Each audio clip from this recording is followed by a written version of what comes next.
circulation that Jackie and I are following for you. So again, this is crossing Andrews Road, heading towards Little Mill right now.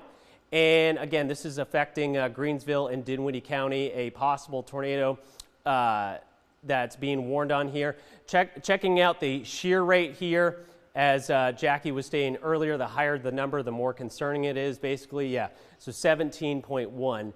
Certainly something very concerning down there. Just to the west of Owens and heading towards Little Mill this afternoon. And again, this is continuing to eventually head towards Mount Olivet this afternoon. And again, this is for a tornado warning until 2:15 for Dinwiddie, Greensville, and Sussex County.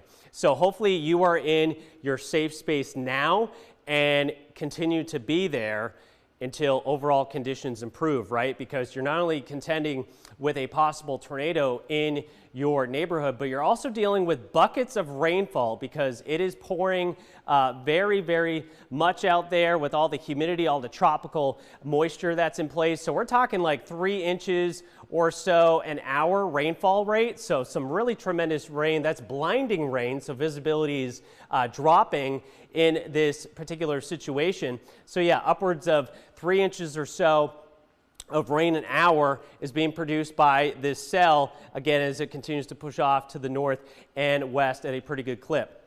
So going through all the products once again here and zooming in on basically in between Little Mill and Owens here.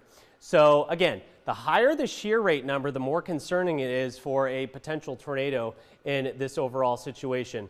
So just a minute ago, it was over 17. Now it's 14.5. That's still pretty high, obviously, for this situation. Now, looking at velocity, so inbound and outbound velocities here with this overall situation, going to clear this off here just for a second.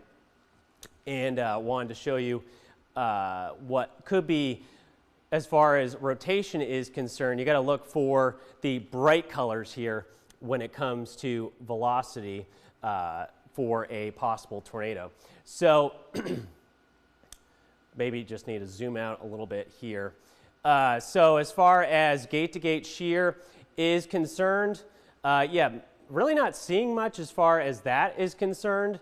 But again, we're still tracking this possible tornado heading towards Little Mill until 2:15, moving off to the northwest at a very good clip this afternoon at 45 miles per hour. Looking at the other products right now, again, lots of rainfall and a possible tornado. So 2 reasons to be off the roads right now. So this is heading in this general direction off to the north and west at a really good clip here this afternoon.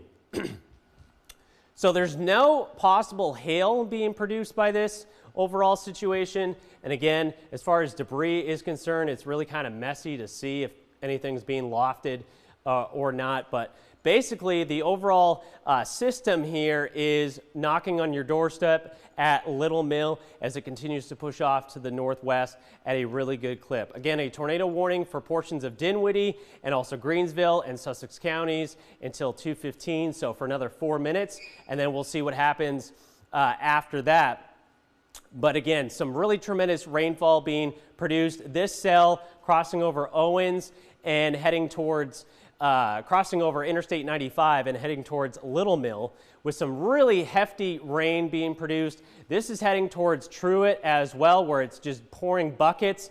Also Mount Olivet as well, same deal. So again, make sure you're staying in that safe space as for the rest of this warning, right? For this possible tornado and obviously some really tremendous rains being produced by this overall cell. Now, again, if you're just joining us, there's a tornado warning for portions of Dinwiddie and also Greensville and Sussex County until 2:15, radar indicated rotation of a possible tornado in southern portions of the viewing area. So hopefully for folks that are watching down to the south of us are in that tornado safe space right now and continue to be until overall conditions improve because of a possible tornado and some really heavy rain lowering visibilities down there, so just not good as far as traveling is concerned. Want to toss it back over to Jackie to see if there's any additional updates you can provide on this storm. Jackie? Yeah, thank you, Tyler. So I was just asking the National Weather Service if they are going to allow it to expire, and I'm waiting on a response.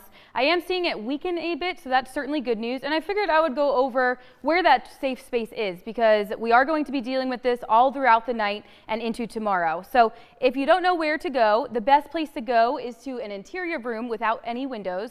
And really, basically more walls you could put between you and the windows, the better, because you don't want that debris flying in and harming you.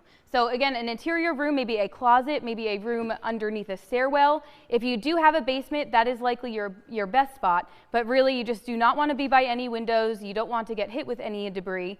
The good news is we are not seeing any debris with this tornado warning. So I'll put this back up here and we could just check out if anything else looks different. But from what I'm seeing, I'm not really seeing any strong rotation. We are still seeing it with our shear rate product, and that is showing still a good amount of rotation just west of Fort Nottoway, heading up to Mount Olive.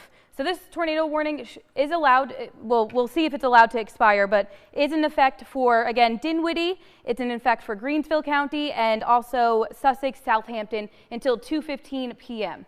So let me just check here to see if the National Weather Service so they have not said that if it's going to expire or not, so we will see, but basically we are not seeing anything on our debris tracker. This is something we call correlation coefficient, and it basically shows us what's being lofted in the air. So because we're seeing all that pink there, we're not seeing any of that debris in the air, which is certainly good. We are seeing a lot of heavy rainfall, and we are seeing, again, that shear on our shear rate product. And just to query the rainfall amounts, because, I mean, if you are driving, if you are out in it, the heavy rainfall could definitely be damaging as well. So I'll go ahead and query some of these heavy rainfalls. And I mean, it's coming down some areas more than 2 inches an hour. So a lot of rainfall is being poured out of this area that is, again, tornado warned. So again, as Tyler's been saying, not seeing any hail, but we are seeing not really too much on our velocity products, whether it's storm relative velocity or just base velocity, not really seeing any strong rotation, but sometimes it doesn't always show that strong rotation, and we are seeing it in this shear rate product. So let me just query that, and let's see if it is, and it is still showing a good amount of shear. Anytime it's over about 14, we see it there, that is very, very significant shear. Anything over 10, usually that is when we start getting worried that a tornado can be on ground. So still seeing a good amount of shear, and it is 2:15, so I don't see any, it is, so they have not said if they're expiring it or not. Okay, so they are allowing it to expire, but they are still keeping an eye on it. So I still see it on our screen here, though.